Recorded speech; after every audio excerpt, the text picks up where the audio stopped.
बहुत पुराने समय की बात है। एक गांव में हीरालाल नाम का एक ब्राह्मण रहता था।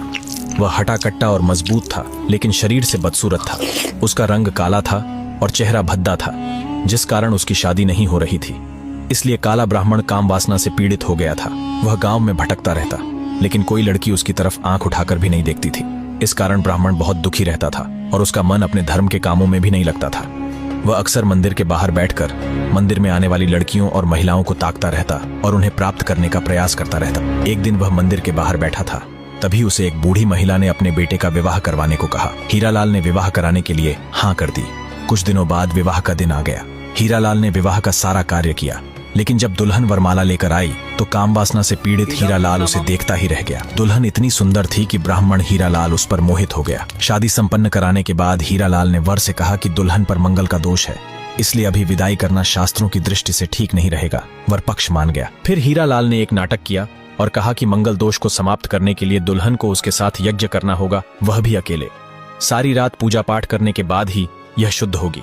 ब्राह्मण पर विश्वास कर मंगल दोष निवारण हेतु दुल्हन के माता पिता ने अपनी बेटी को रात्रि में उस काले ब्राह्मण को सौंप दिया। काम वासना से पीड़ित उस ब्राह्मण ने पूजा के बहाने उस दुल्हन के साथ अपनी मनमानी की। भोली दुल्हन उस ब्राह्मण को कुछ न बोली। सारी रात वह ब्राह्मण उसके साथ भोग विलास में डूबा रहा। सुबह होते ही विधिवत तरीके से दुल्हन के घर वालों ने अपनी बेटी की विदाई कर दी। कुछ साल बीत जाने के बाद उस दुल्हन के गर्भ से उस काले ब्राह्मण के पुत्र ने जन्म लिया। बच्चा दिखने में बिल्कुल ब्राह्मण जैसा ही काला कलूटा था। यह देखकर दुल्हन का पति आश्चर्य से बोला, यह हमारी संतान ऐसी कैसे हो सकती है? तब उसकी पत्नी ने उसे सारी बात बता दी। सारी बात जानकर गुस्से में पति ने अपनी पत्नी को घर से निकाल दिया। दुल्हन अपनी फरियाद लेकर राजा के पास गई और राजा को अपने साथ हुई सारी व्यथा कह सुनाई।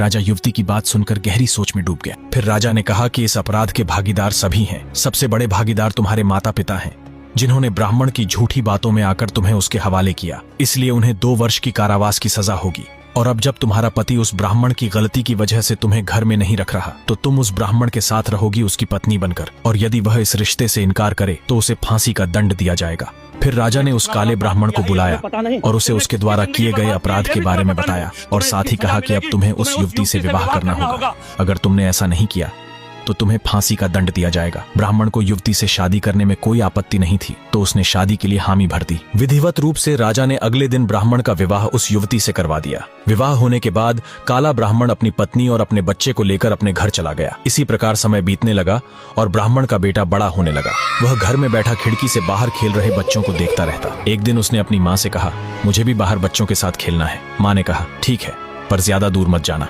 फिर ब्राह्मण का बेटा खुश होकर बाहर खेलने निकल गया। जब वह बच्चों के पास गया तो बच्चों ने उसका काला रंग और भद्दा चेहरा देखकर उसे अपने साथ खिलाने से मना